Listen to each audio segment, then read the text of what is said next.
2011, my 19-year-old started in kindergarten here, and at that time I joined the finance committee of the board.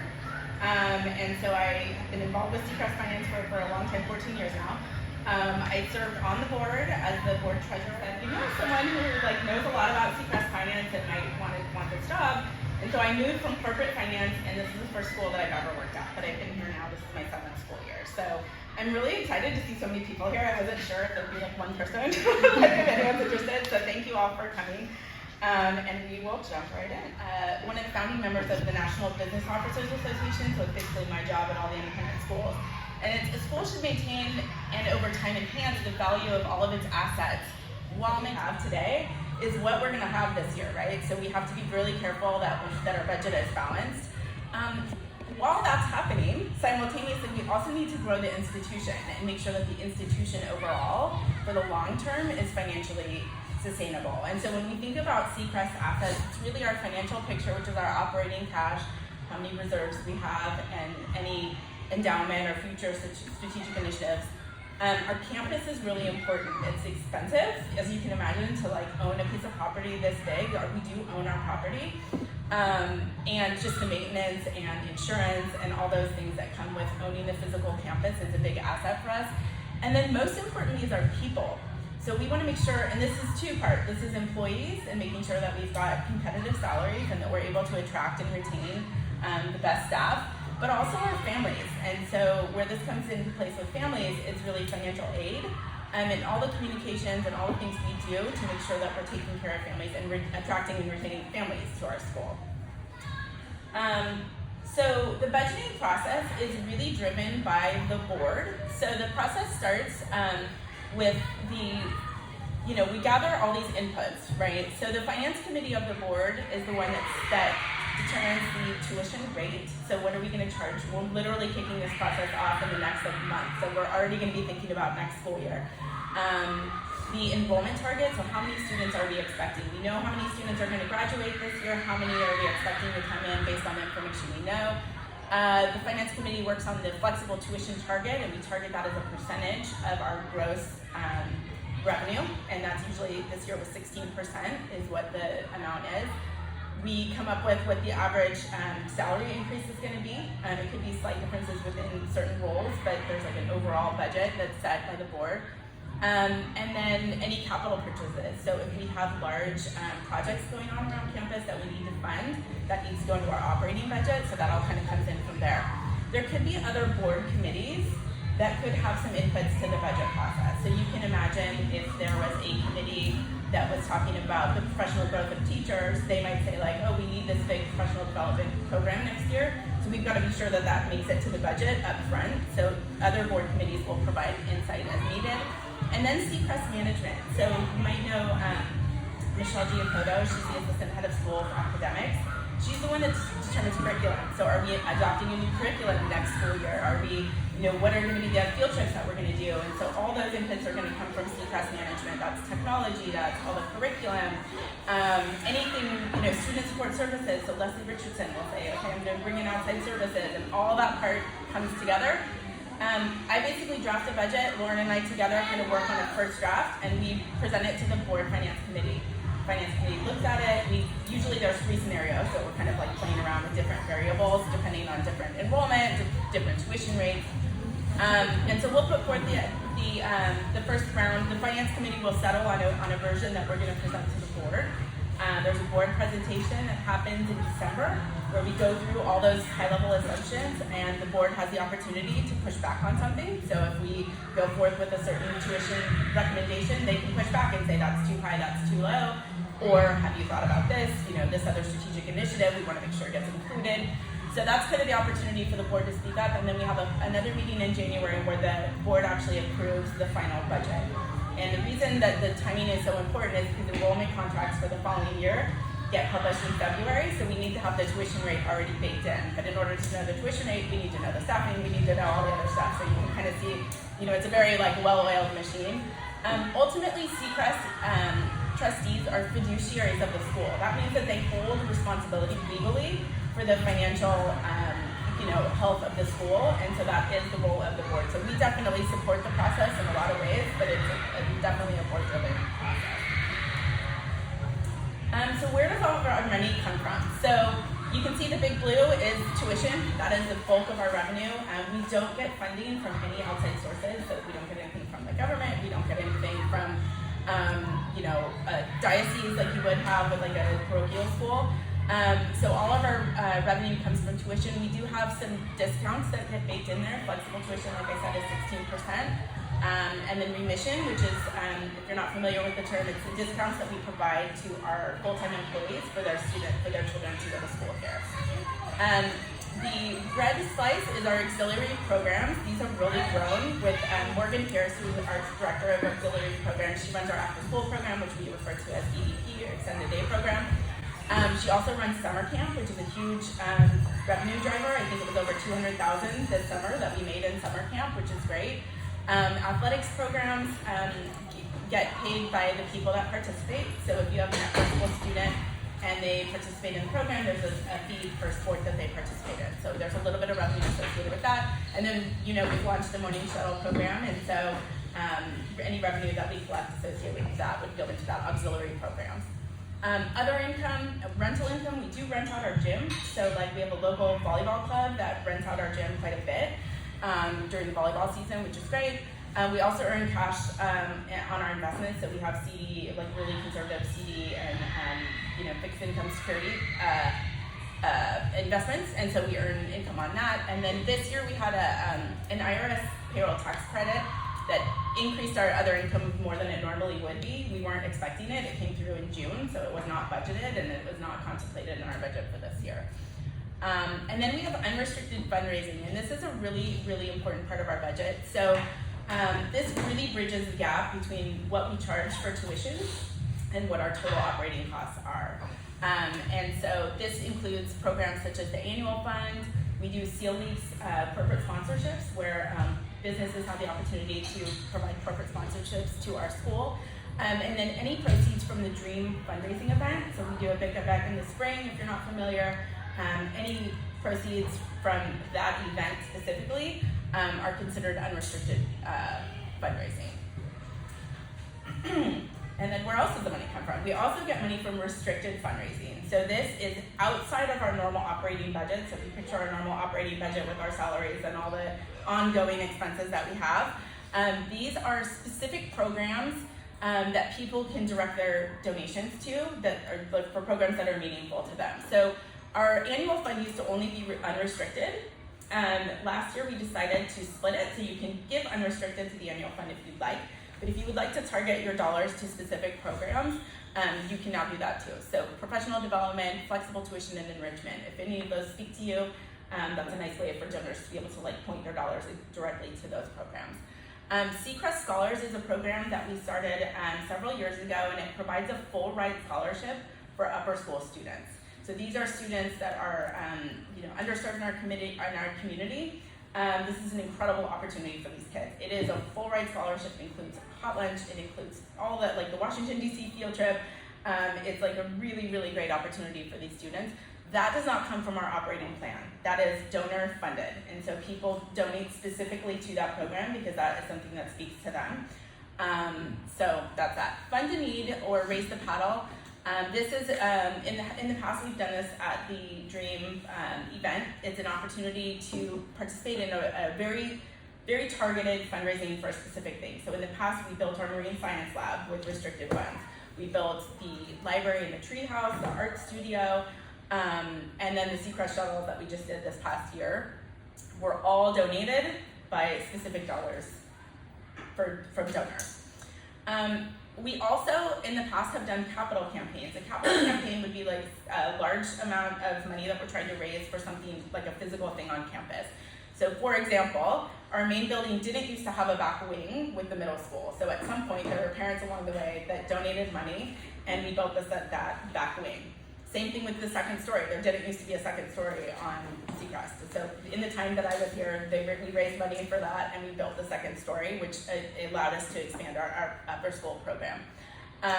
Same thing with the outdoor space. I think it was about 7 years ago, we did a capital campaign to raise money to completely redo the outdoor space. And so that brought in the amphitheater and the new field and the hill and all that stuff that didn't used to be here. So from time to time, as the need comes up, the school might do capital campaigns.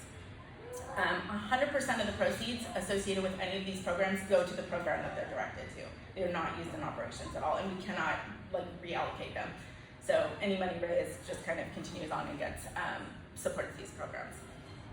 All right, so, whoops. So tuition, if nothing else you take away from the last slide about our income and our fundraising, tuition covers our core programs. So that's salaries and benefits for our staff, and that's all of our facilities.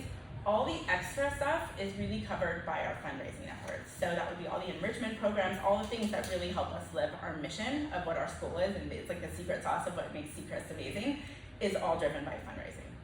Okay. Now, where does all the money go? The big blue box is salaries and benefits. We'll talk a little bit more about teacher packages and what they get in a bit. Again, facilities is a huge part of our budget. Academic programs, that red slice, is really all the curriculum, field trips, professional development, technology, student support services, all the student-facing programmatic things. Auxiliary programs, as we talked about before, EDP and summer camp. Other expenses are all those sort of not fun business things, legal, accounting, office supplies. Coffee machine. Coffee machine leases. Industrial copy machines. It's insane cost. Yeah. So that's the copy budget is big. And then debt service. So when Sea Crest built the facility here on Arnold Way, there was a loan taken out. We have since refinanced it. We've locked in a really incredible rate, and so we're just kind of paying debt service on that. That's been part of our budget for years and years. We also did secure a second loan for the property that we just purchased on Main Street. So now we'll have 2 pieces of debt service in there. But that's that. I'm going to pause for a second. Does anyone have any questions about income, expense, operating income, operating expenses? Anything? I have a quick, this might be a totally silly question, but can you give me just an idea? The auxiliary program, specifically summer camp, I get that funds go to that camp. It's a great camp. It's lovely for the kids. But then when we pay for the camp as parents, so like $400 or $500 per student, where does that money go?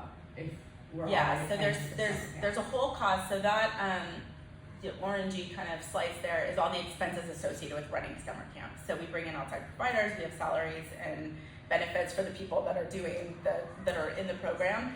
And there are materials and t-shirts and all those kind of things. And then the rest goes to our bottom line. So it does feed our operating budget. Yeah, it is a money-making proposition. It's not a break-even. Yeah. Thank you. Okay, and then where else does the money go? So we talked a little bit about restricted fundraising projects. There's also capital projects that come up from time to time. For example, a few years ago, we redid all of our first floor classrooms. Linda Canty's classroom had the original carpet that was 20 years old, gross, right? So even it's kind of like with your house, every now and again you need to redo your kitchen because it's 20 years old and everything's falling apart. So, we do have capital projects that we have scheduled out as we need to do them, so that's where some money goes. And then we have reserves. So the board established a target of keeping 3 months of operating expenses in reserve. And this is like the rainy day, COVID hits and you're not sure if you're going to meet your enrollment target for next year. I mean, you just don't know what you don't know, right? So that is what we live by. We also have a building and capital asset reserve. And really that's going to fund some of those capital projects as they come up. So we are eventually going to need a new roof. It's going to happen at some point.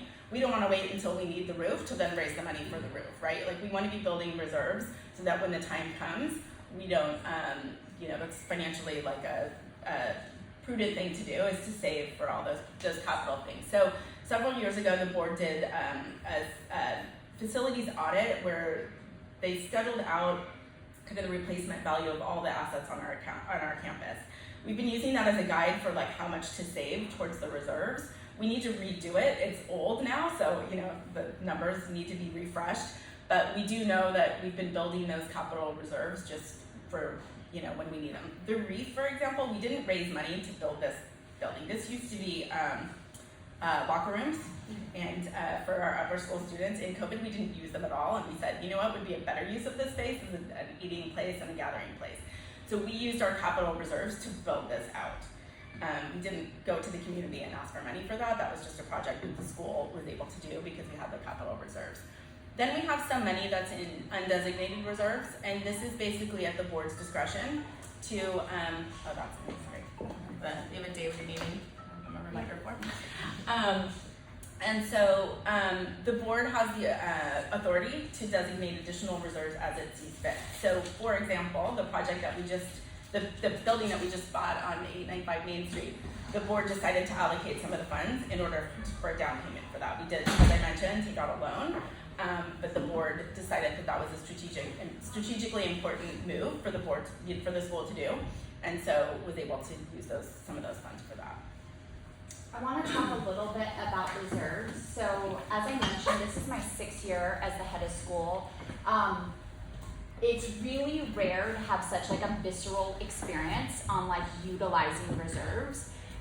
In May of 2020, I'll never forget this. I was like sitting in my front yard Zooming with Tekawitha, who was the predecessor of me, in like a camping chair. It was COVID.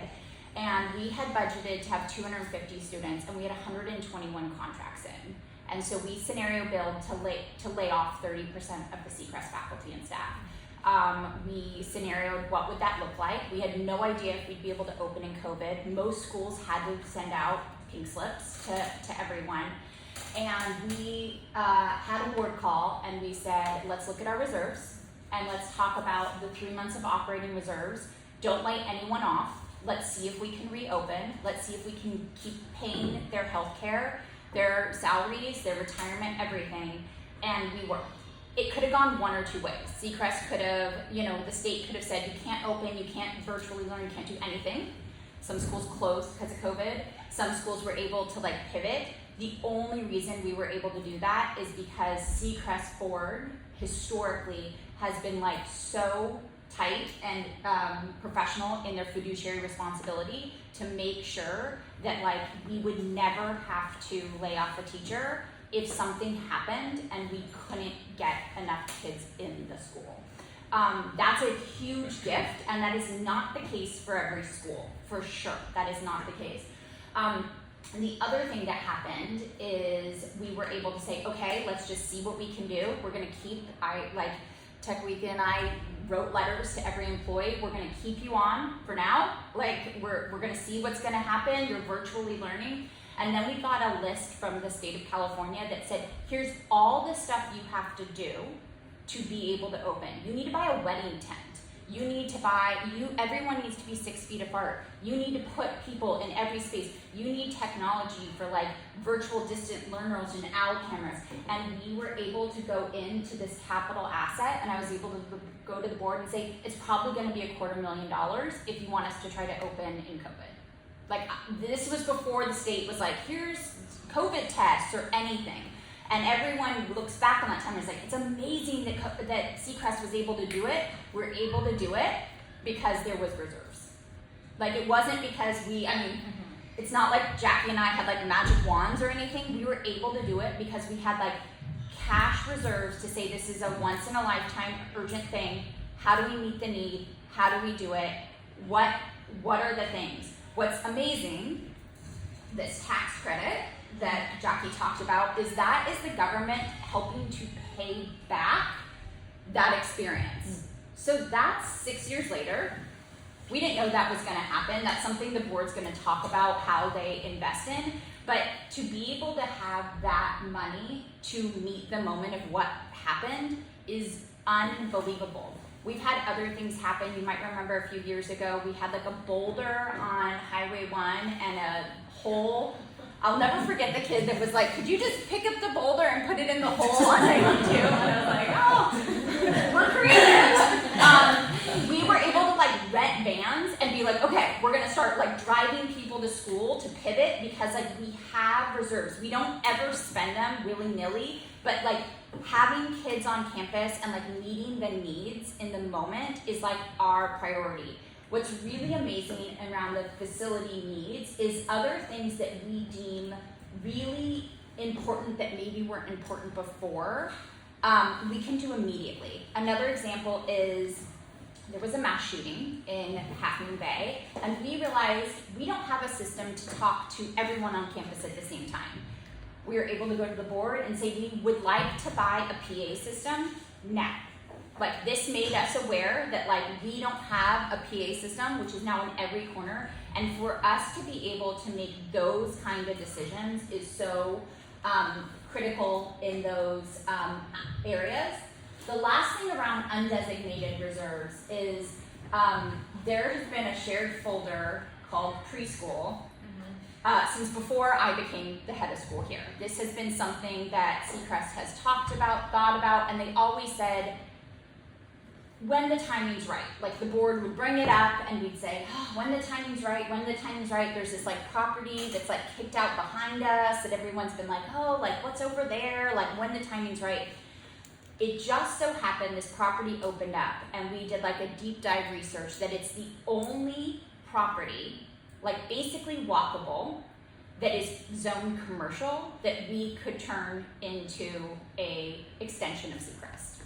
And so you'll notice in the strategic plan, it didn't say start a preschool because we were like, it just is dependent on when it would open up.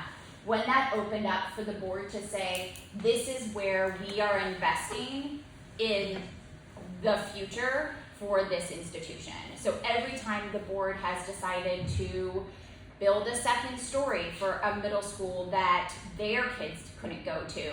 I mean, everyone in this room, for the most part, kids will never see this preschool. Like, we're all past that point. But at some point, our kids are experiencing a second story, a middle school, a gym. The gym was built at some point.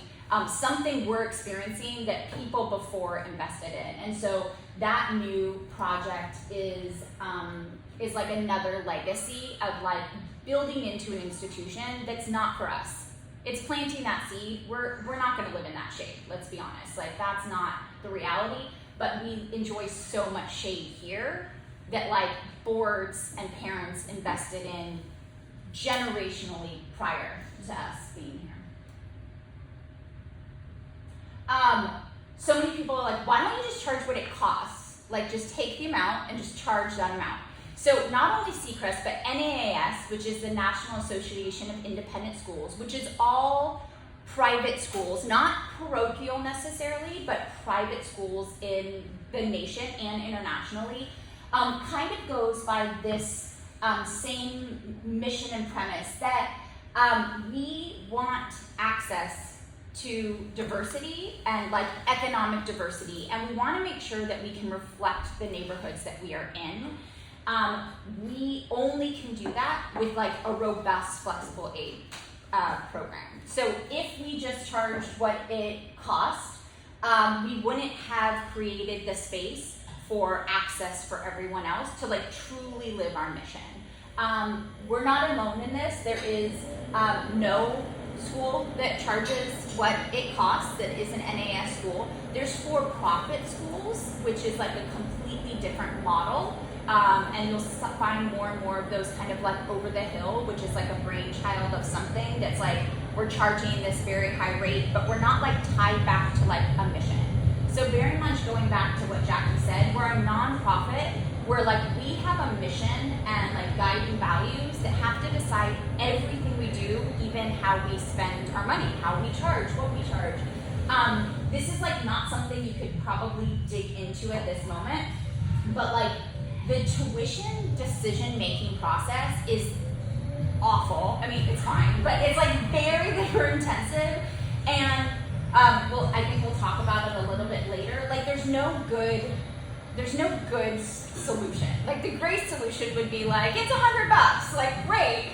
We couldn't do the things that we do. And so there's a lot of different levers that we talk about, and there's a lot of different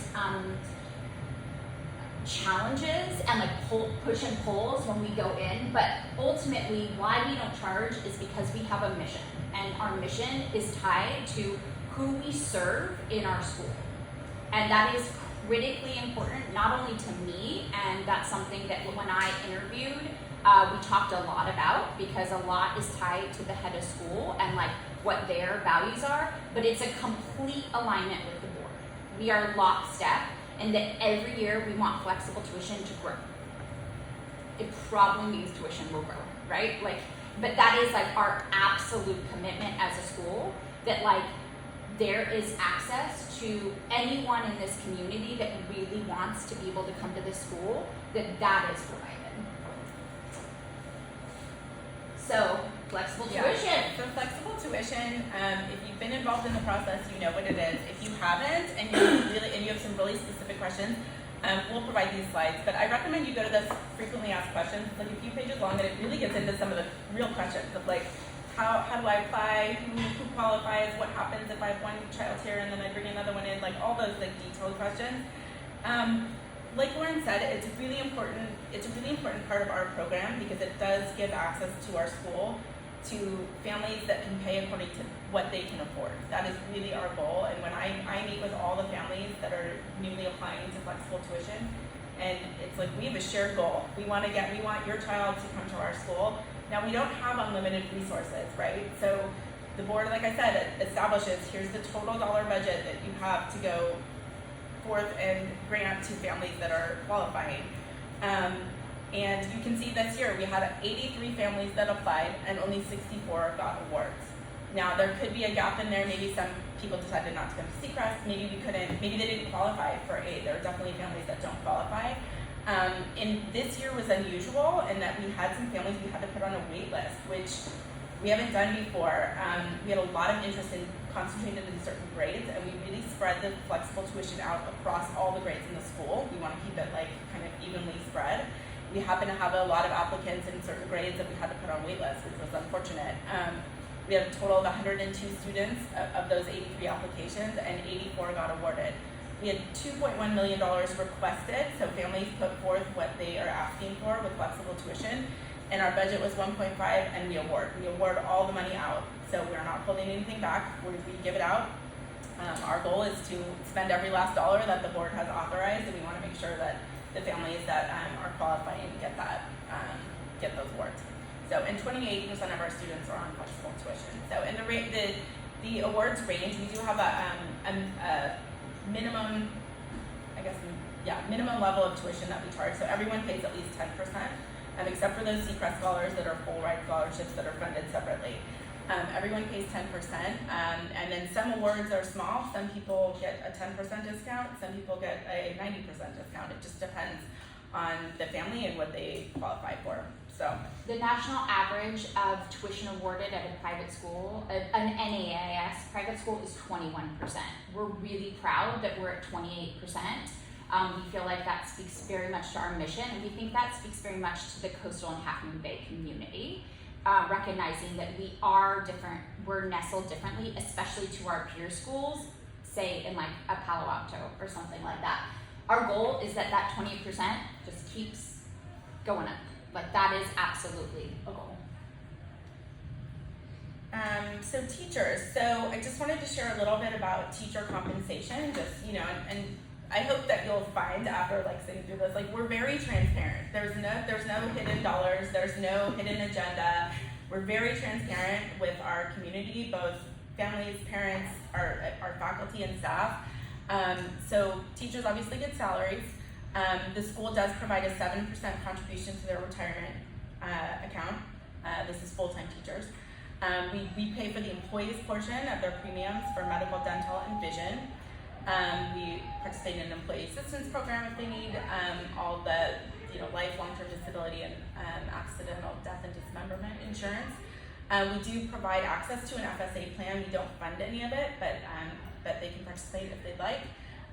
We do provide 50% tuition remission for eligible dependents. So if you have students, that wouldn't be remission at another school. That's just at Sea Crest. If you are a teacher and you work here, your children are 50% off. Teachers can also apply for flexible tuition, but they have to qualify like everyone else. So if they need additional assistance above the 50%, then they apply every year like everyone else does. And they do get free EDP while they're working for their children. So, and then we do obviously provide a lot of professional development and training. Our pre-service program is a week long before school starts, and we really provide a lot of really high quality professional development to our team then and throughout the year, but that's another benefit. I love this slide. It's kind of a lot, so I'll just break it down. So this on the left here is the teacher-based salaries versus our peer schools. These are our peer schools. I know you probably can't read this, but you can look at the slides later. So on average, our peer school base teacher salary is 11% higher than Sea Crest, which is not surprising. Like, we live in, we're kind of in an isolated area. We're not in the peninsula area. But if you compare our tuition rate to the peer schools, they're 45% higher than Sea Crest on average. Now, Wilkinson is less than us. This is everyone else, this is current year tuition rates versus ours. Wilkinson hasn't published theirs on their website, so I don't know what their current, so that's last year's tuition compared to this year. So they're the one outlier on the coast here. But what I love about this slide is that it really highlights that Sea Crest prioritizes like putting our money towards our teachers. Like, that is our biggest dollar. We are investing proportionately more than some of our peer schools, and I think it's like pretty incredible what the program that we can provide, given that our tuition level is so much less. I know it feels like a lot compared to the free public schools. That's kind of our competitors. But when you look at it, the program that we're providing, knowing that all these schools have the same budget model that we do, so they raise tuition and they spend their operating expenses just like we do, but we're able to stay within 11% of their salaries. I think it's pretty remarkable given kind of where we're at. So I'm very proud of this slide. All right. So what keeps us up at night is really this like push and pull. Like, we start with like this left top quadrant. Like, every year we challenge ourselves to get the best teachers, retain the best teachers. 11% isn't huge. 11% is huge too. So, you might know of an independent school teacher that lives in your neighborhood and you're like, oh, I wish they didn't work at Cary, or I wish they didn't work at Menlo when they worked at Sea Crest. Yeah, we just can't afford them. Like, that's probably really why they drive over there, and we can't afford them. We also want to always think about, like, what is the best experience for the kids? What could we do different? Where could we invest more? And we also want to stay really affordable.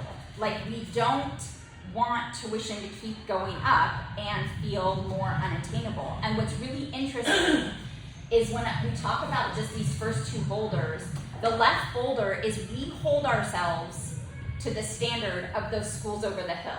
So when we talk about peer programming, we look at Gideon and Cary and all of these schools that are charging almost $50,000. We're like, we want to do that too. We want to have our teachers do that training too. We aren't comparing ourselves to Cabrillo because we're a different kind of school. But then when you go to tuition, we very much live in the coast, and we're like, wow, oh my God, we're 30 and they're free. And so like, we're not comparing like apples to oranges, but then when we come to making like tuition decisions, it feels very visceral. It's like, we're trying to reach a different level of what we can deliver. And we're very aware we are by far the most expensive on the coast, and will always be. We want to keep our class sizes small. And if you have ever been in a small class at a school and then you reach a certain point, you want to have social dynamics. There's nothing like, I'll never forget when I was here, and it was like a teeny tiny class. I think it's the current 7th grade. And we've gone on a Zoom, and I was like, hi parents, like, let's grow your class. Like, eek, it's really small. They're like, why would we want to grow it? It's like amazing. There's like 12 of them. And I was like, because middle school. Like, and then like we grew it, and they're like, oh, thank God there's some more kids in here, because like they would kill each other. So like, there's a balance of wanting like small, intimate instruction, and they're here for 10 years. You need like social dynamic. We also want diversity, and we want flexible tuition. So we want competing things. We like the whole challenge of everything to do with the finances at Sea Crest School is like, we come into every board meeting. We'll start next month, as Jackie said, with like, we want flexible tuition to be this high. I want our whole school to do project-based learning. I want to like have kids go to outdoor ed that's more even curated. What if we did this? What if we did this? These pie in the skies. And then we're like, eek, we don't want it to charge as much. We don't want to keep asking parents for money. Like, and so we're always trying to balance at all times. This was a really hard admission season for Jackie and I and the finance committee. We had some amazing applicants, that we couldn't give flexible tuition to. Kids that should be at our school, would thrive at our school, and as Jackie said, over $2 million of need, $1.5 million budget. It's like bittersweet. We're proud that more people find Sea Crest to be accessible and like are willing to come and apply and want to be here. And at the same time, like not being able to meet the need is a feeling that Jackie and I haven't ever experienced before. And it was really hard, but it's also really igniting us into like, okay, like how do we find that match? How do we find that secret sauce to like meet the need of the moment?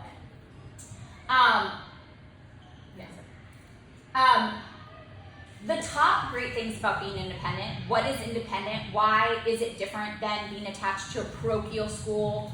Why is it different than being attached to a district? Is we have this like amazing ability. If you've ever like talked to me one-on-one in like I'm very like socially awkward in like group settings, so you'll like find me in a corner and Molly's laughing, she's like, yes, she is. I get like very overwhelmed, but one thing I can like always talk about is like the greatest job in the whole world if you're an educator is to be the head of school of an independent school.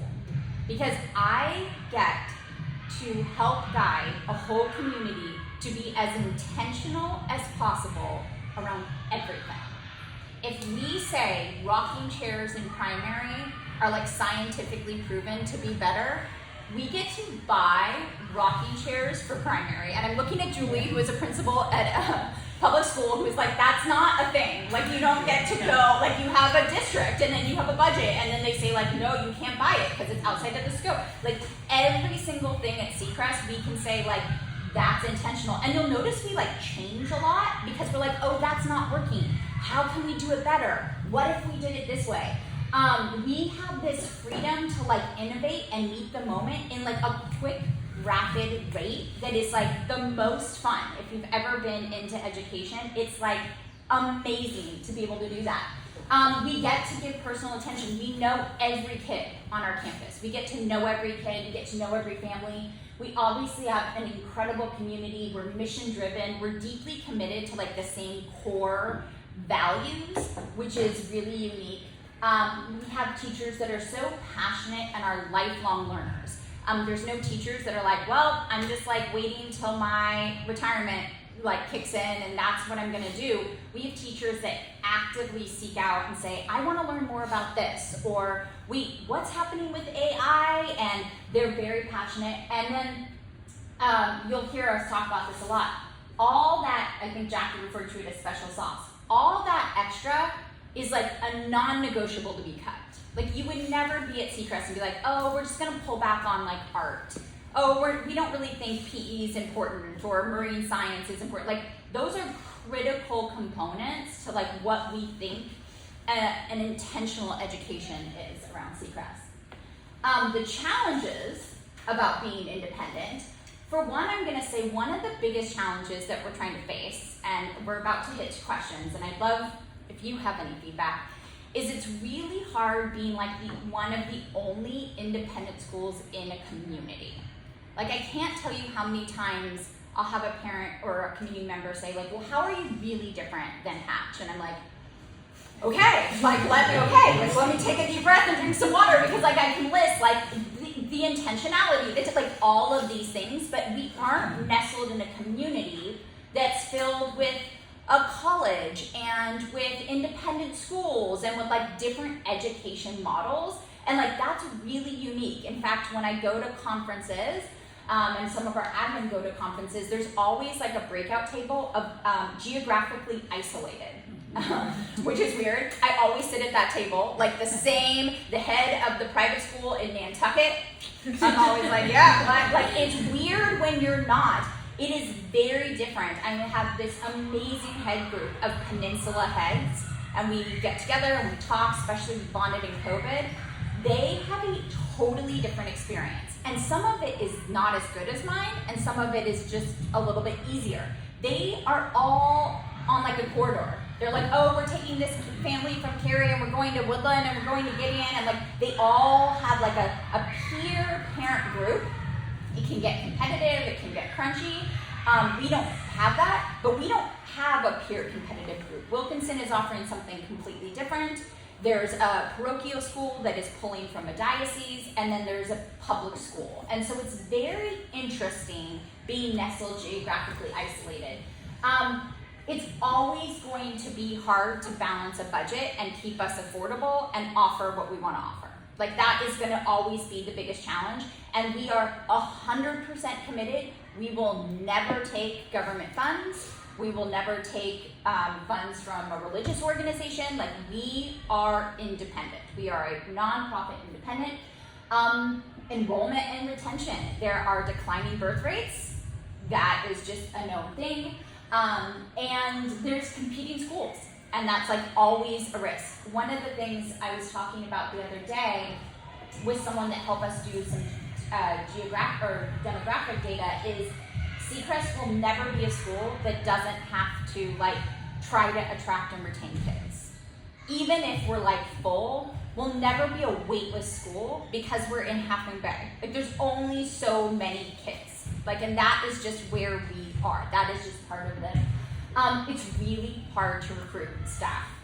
It is so hard to get someone to move here. You're like, come to the Bay Area, live in a part that's not sunny. There's no apartments, there's no affordable housing. Don't look at those other school postings that are buy the apartment you might rent that can pay you 11% more and like come work at our school. It's very, very hard to recruit people to come out here. It's really a challenge. And retain. We have lost lots of teachers over the year who have moved out of California.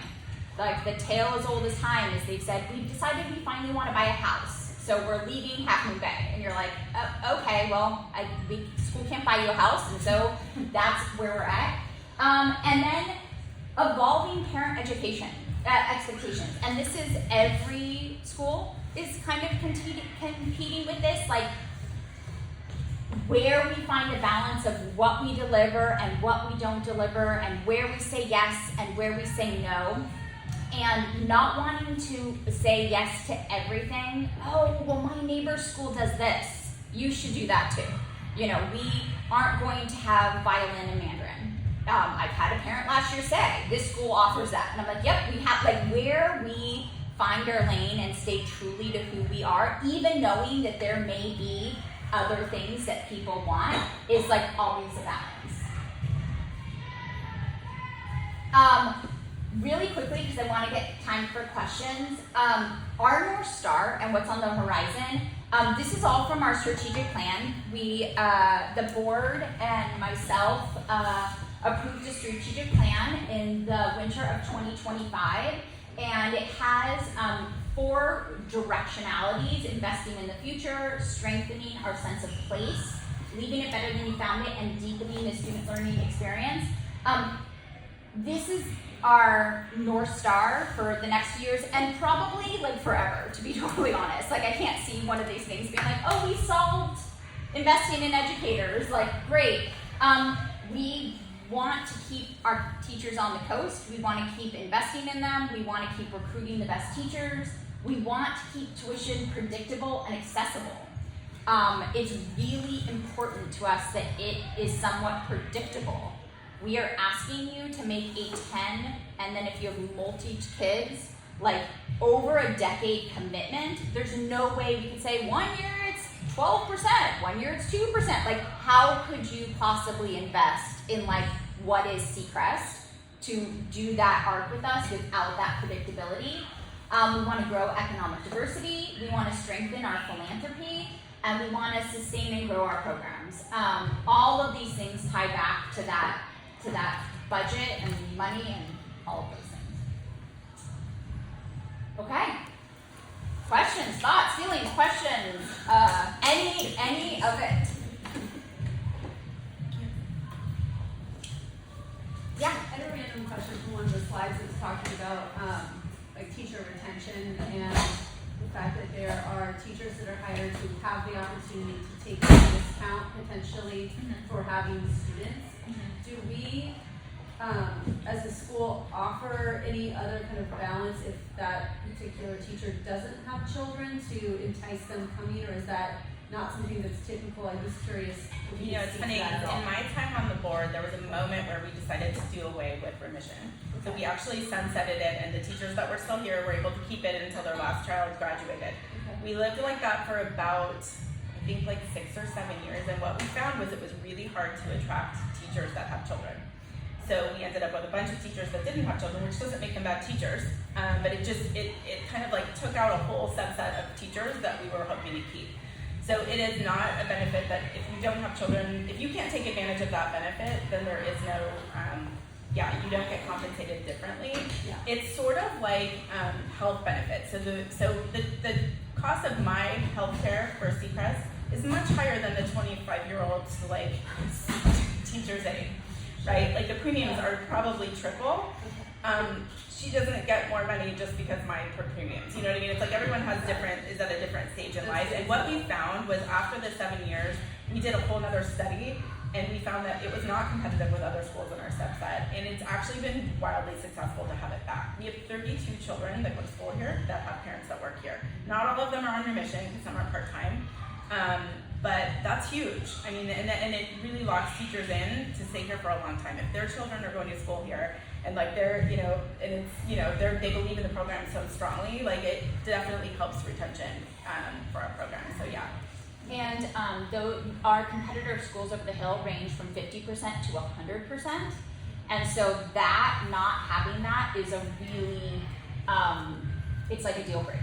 They're like, oh, well, I can go work at this school and my kid can go there for practically free. Why would I ever come and work back in my community? And like Jackie said, the greatest is like hiring a teacher with like a kindergartner, and I'm like, sweet. Like we got like 20% of this one. As like an employer that is always worried that someone's gonna say like, oh, we want to move to here, or something like that. It's a great retention. But that's a great question. Yeah. Other questions? Mm-hmm. Yeah. Can you explain the rationale for is one for not having a multi-child or other sibling discount? Yeah, so I was actually on the board. There used to be a sibling discount, and I was on the board at the time when we got rid of it. And the rationale behind it was that we were essentially giving discounts to people that didn't need it. So there were a lot of families that were getting automatically, it was a 10% discount for your second child and beyond. And there were families that could well afford full tuition that we were like giving money away to. And the rationale is that if families need aid, they should apply for flexible tuition, and we'll process them kind of through that process like anyone else. But that was the rationale. So that was, it was probably 8 years ago that we did away with that. Any questions? Yeah. I have another one. You said the word, but it wasn't the slide, but I'm just curious if the board has thought about it from the perspective of financial, and that is some of these examples of like AI learning in the school that can relieve some of the need for certain aspects of teaching, not replacing teachers, but just sort of taking some of that load that then could distribute things. Has that been something that's ever been talked about when we're future planning, or again, might be a little bit too off topic? I didn't know if that relates to budget at all. No, that's a great question. I mean, we're very much at the at the look of what AI is and what that will mean. And it's interesting. I was just visiting my father and his wife, and she's the dean of students at University of Oregon, and like they're a Big Ten school, and all they're talking about at the Big Ten schools is like, how do we leverage AI? And so normally what happens in education, not always, but especially around this, is it like trickles from like the higher ed world and like kind of back in. We're curious about AI, and we're curious about how AI can make us more efficient as educators. But at our core, if you read our strategic plan, we really believe in like place-based and project-based learning. We really believe that the arc from 4 to 14 should be hands-on, should not be in front of a screen, should be complex, large projects that are teaching our kids how to like critical thinking skills and problem-solving skills and collaboration. And we have not seen AI do that. We've seen AI like kind of take out the critical thinking skills and like say like here's a like hack. Now there's a space where our teachers can utilize AI when they're say planning a lesson and they're like, I need some support on how do I differentiate Romeo and Juliet for a student that has dyslexia, and how do I like help kind of create, and it could like offer up suggestions. It's also really interesting in data gathering. You have to be mindful of like where you're pulling that data from, but in terms of like replacing instruction, it doesn't feel Sea Crest. If anything, I think that is causing us to go over here a little bit more. One of the things you'll learn about at Back to School Night is that our fund to need / annual fund this year is to, and it's in our strategic plan, is to like rip the Band-Aid off is a horrible analogy. I don't know why that just came out of my mouth. To become a project-based learning school. So we have project-based learning, like if you think of the first grade farmers market project, we have project-based learning examples, but what we want and what we put in our strategic plan is that every single grade and every single subject would do culminating project-based learning experiences throughout the school, which is kind of the opposite of AI. It's like as far away from like the hack. It's like how do we get together and how do we like labor and live within this project for as long as possible. And so our funding need this year is to support the whole staff becoming a project-based learning school. That to be said, at the board level, I would say we're at the curious stage around AI. I think we're definitely at the curious stage. Like where and how could that make us more effective that could possibly replace a salary is interesting. It's a really good thing to think about, yeah. Other questions?